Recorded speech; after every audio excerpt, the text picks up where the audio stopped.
Thank you, Weng. Good morning, everyone. I hope you're not tired of me as our second day together. Thank you for joining us here in Manila. First, we acknowledge the presence of Mr. Daniel Marchesi, the head of the UNODC office in the Philippines, the United Nations Office on Drugs and Crime, and his colleagues from the UNODC, Ms. Migumi Hara, Ms. Kirby Tibayan, and Mr. John Hyde. We also have Ms. Erica Wilberg of the Embassy of Sweden in Bangkok. And we have Ms. Chudney Ngo of the U.S. International Narcotics and Law Enforcement Affairs. We might have a few more guests later. We acknowledge the presence of almost 30 journalists in the room. There were more of us yesterday. 17 flew in from neighboring countries in Southeast Asia. We are thrilled to welcome you to the launch of a new journalist network in Southeast Asia. Finally, we're here. The name of the network, drum roll please. Oh, it's here. Journalists Against Corruption, or JAC. Applause. We decided on this name yesterday. The tarps outside were printed last week, so you're seeing generic names in the tarps. We do not have a logo yet. We thought we'll take time to decide, to have something nice to show everyone. JAC, or JAC, has a nice ring to it, yeah? It's a simple sounding name. But the ambitions are certainly not. In fact, the ambitions are grand. JAC is a network that unites media practitioners dedicated to investigating and exposing corruption issues. It's a platform for national and regional collaborative investigations and training opportunities. The urgency of this effort cannot be overstated. We are seeing the decline of civil society and press freedom throughout Southeast Asia. The outlook for open, transparent, and accountable governance systems is bleak. The region also witnessed setbacks in achieving Sustainability Development Goal 16, whose targets include peace, justice, and strong institutions. At the moment, JAC is a network composed of 35 journalists from 7 countries in Southeast Asia.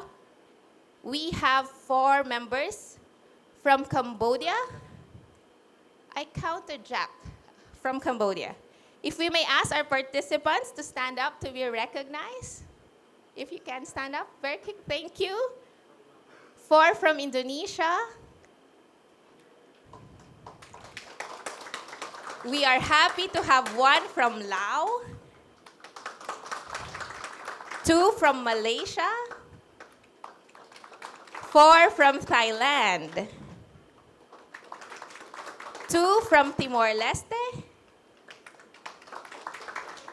There were 18 from the Philippines yesterday, 7 of them PCIJ. We were supposed to have participants from Vietnam and Myanmar as well. That would have been 9 countries, and we would have loved that. But we will make sure that they will be present in future activities. The JAC network was conceptualized in October last year during a conference organized by the UNODC in Kuala Lumpur, where common challenges facing journalists investigating corruption was discussed. There were about 10 of us, and during our conversations, it became apparent that collaboration and solidarity among watchdog journalists and newsrooms will be beneficial in terms of amplifying our respective corruption investigations, facilitating access to data that can inform investigations, arranging training activities that will improve the skills of journalists and researchers, and providing support for each other amid various threats. We agreed to form the network in KL, but we knew we needed to bring in more journalists to decide the shape and direction of the network. UNODC rushed to pull the resources to make it happen. We at the Philippine Center for Investigative Journalism, PCIJ, thank the UNODC and our fellow journalists for entrusting us to coordinate these efforts. We are joined today by Mr. Daniel Marchesi, head of the UNODC office in the Philippines, and we shall hear from him later. Yesterday, 35 journalists gathered in this hotel for a day-long discussion of challenges confronting anti-corruption journalists in the region, brainstorm solutions, and identify, based on the proposed solutions, the future activities of the network. The conversations were easy, and you will see in a short video later that the group had a great chemistry. PCIJ Training Director Rowena Paraan facilitated the discussions, and UNODC lent their expertise. And it was nice to watch the interactions. I was a bit afraid we wouldn't be able to agree on the name of the network and that it would take a bit more time. But there was so much energy in the room. It makes me very optimistic about the future of the network. This partnership with the UNODC would not have been possible without the support from the government of Sweden. And we recognize the presence of Ms. Erika Vilborg. She was present in discussions yesterday. She was also present in discussions in KL. And while big issues were being discussed by the group, there were follow-up conversations happening simultaneously among the 5 tables of journalists yesterday, and many friendships were forged. Howie Severino, the chairman of the PCIJ Board of Editors, joined us yesterday. He had his own pocket of conversations with Erica, John, Megumi, and Kirby. We'll share the results of our discussions in a short presentation later. The conversation also inspired PCIJ artist Luigi Almuena to produce the painting we're seeing here. He painted while he listened to the conversations yesterday. The U.S. International Narcotics and Law Enforcement Affairs also supported this initiative. We're very thankful. Ms. Chadningo is here with us.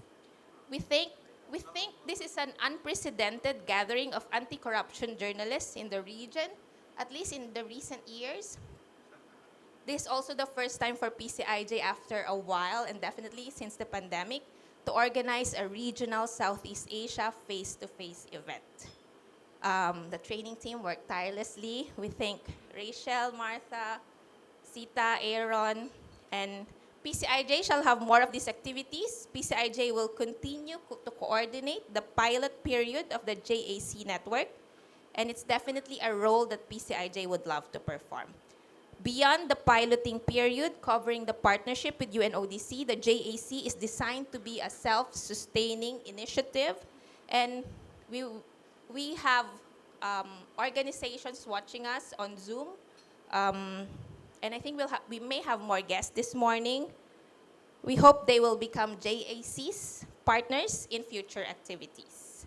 And we've been inspired by the messages of support that they sent in the email. So we invite you all to talk to the journalists later. Let's continue to forge partnerships and friendships.